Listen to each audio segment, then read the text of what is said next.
Welcome to the Healing Energy Collective, a space for mindfulness, embodiment, and healing. I'm Scarlett Chang, and I'm so grateful you're here. Today's episode is for the kind of heartbreak that doesn't always make sense on paper.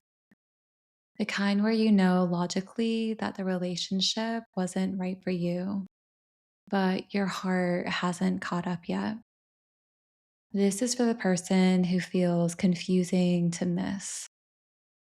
The one who you knew deeply, the one who you let in, the one who fulfilled something important, but still couldn't meet you in the ways that truly mattered.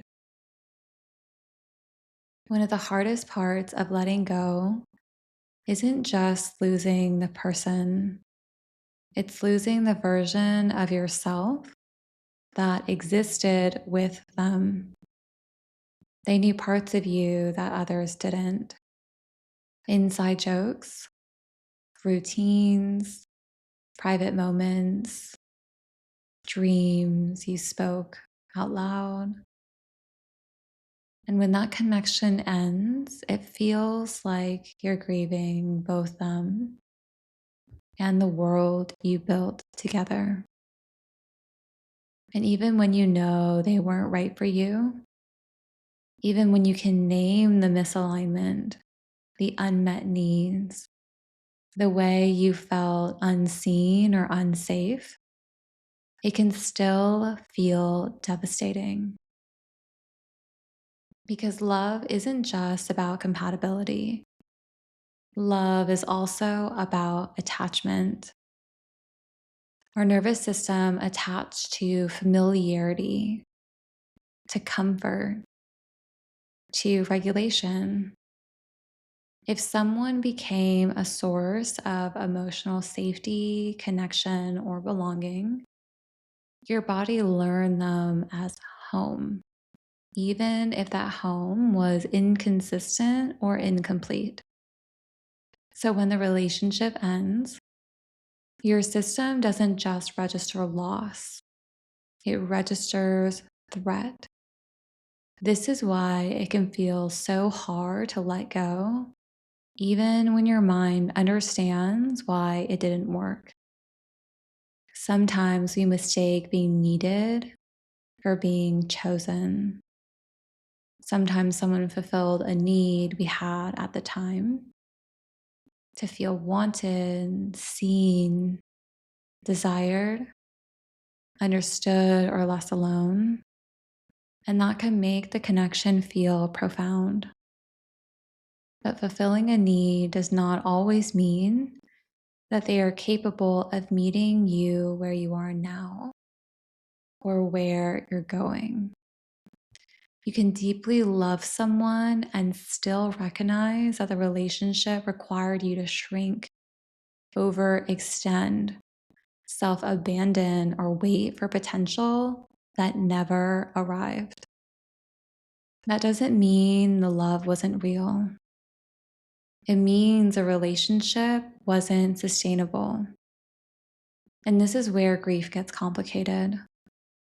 Because you're not just grieving who they were, you're grieving who you hoped they could become, who you imagined growing with, the future you quietly built in your mind. Letting go means releasing the illusion alongside the person. An illusion doesn't mean you were naive or foolish. It means you're human.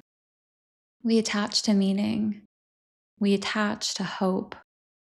We attach to the moments that felt alive, even if they were inconsistent. Your brain remembers the closeness, the chemistry, the relief. Your heart remembers how it felt to be chosen, even briefly. And your nervous system remembers how they regulated you, even when they also dysregulated you. That push and pull can create a powerful bond. So if you're wondering why it feels so hard to let go, even when you know better, It's because you're unwinding attachment, not logic. And that takes time. It's also important to say this gently. Just because someone felt like the one doesn't mean they were meant to be the one who stays. Sometimes people come into our lives to show us what we long for, not to be the final destination, but to awaken something within us. They may reflect our capacity to love. They may mirror our unmet needs. They may highlight the wounds we're ready to heal. And sometimes their role is to leave. That doesn't make the loss smaller, but it can give it meaning. Another reason letting go is so painful is because it can activate fears around scarcity. The fear that you won't find that kind of connection again. The fear that you missed your chance. The fear that this was as good as it gets. These fears often come from attachment wounds, not from truth. Connection is not a one-time event. Love is not a finite resource. The intensity of your emotions and feelings does not mean you lost your only opportunity for love. It means you had an attachment. An attachment loss hurts. Healing doesn't require you to demonize them. It doesn't require you to rewrite the story and pretend it never mattered. It doesn't require forcing closure before you're ready. Healing begins when you can hold two truths at once. You love them, and they were not able to love you in the ways you needed. You can miss them and still choose not to return. You can grieve the connection and trust that something more aligned is possible. If you're in the process of letting go, I invite you to reflect gently. What did this person fulfill for me at that time in my life?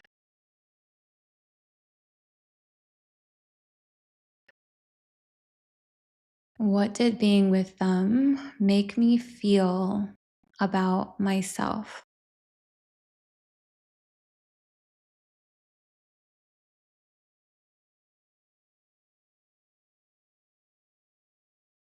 And what did I consistently have to give up, tolerate, or ignore to stay?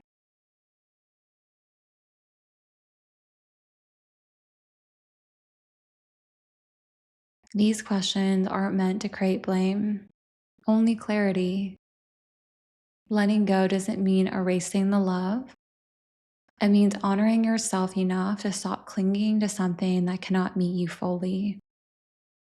And if today all you can do is acknowledge how hard that is, that's enough. Grief is not a straight line. Attachment doesn't dissolve overnight. Your heart will catch up when it's ready. Till then, be gentle with yourself. You are not weak for missing them. You're human. And something deeper, steadier, and more aligned is possible, even if you can't feel that yet. Thank you for being here and for allowing yourself to feel. Remember that you are enough exactly as you are, and I'll see you next time.